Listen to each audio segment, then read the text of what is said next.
اقوام متحدہ کی جنرل اسمبلی کا 79واں اجلاس نیو یارک میں شروع ہو گیا۔ وزیر اعظم شہباز شریف 27 ستمبر کو اجلاس سے خطاب کریں گے۔ فلسطین اور کشمیر کے مسائل کے حل، موسمیاتی تبدیلیوں سے نمٹنے کے لیے رقوم کے حصول اور علاقائی امن اور استحکام اور بہتر معیشت کے لیے تعاون وزیر اعظم کے خطاب کے اہم نکات ہوں گے۔ مزید ہمیں اس بارے میں بتائیں گے عبداللہ محمد۔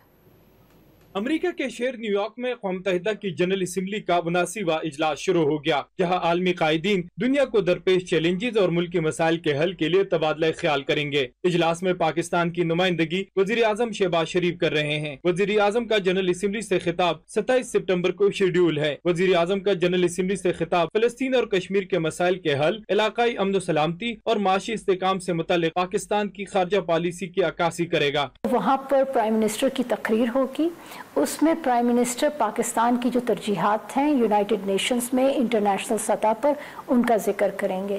اس میں اہم چیزیں وہی ہیں کہ پاکستان چاہتا ہے کہ ملٹی لیٹرلزم اور انٹرنیشنل لا کی بالادستی ہو۔ اسرائیل فلسطین جنگ روکنے میں اقوام متحدہ کی ناکامی کے باعث اس بین الاقوامی فورم کو رواں سال شدید تنقید کا سامنا رہا۔ تاہم پاکستان کے سفارتی امور کے ماہرین کہتے ہیں اقوام متحدہ ایک اہم عالمی فورم ہے جہاں پاکستان کو عالمی مسائل پر اپنا موقف مؤثر انداز میں پیش کرنا چاہیے۔ یہ 79 UNGA سیشن ہے اور اس میں ورلڈ لیڈرز اکٹھے ہوتے ہیں، جو اس کا ہائی لیول سیگمنٹ ہوتا ہے اس میں، اور یہ بہت اہم ہوتا ہے ایک فورم جس میں کہ کیونکہ پوری دنیا کے لیڈر وہاں پہ موجود ہوتے ہیں، تو جو آپ اپنے ملک کا جو ویو پوائنٹ ہے، جو پرسپیکٹیو ہے، اہم ترین ایشوز جن کو آپ سمجھتے ہیں اس پہ دنیا کے آگے پریزنٹ کرتے ہیں۔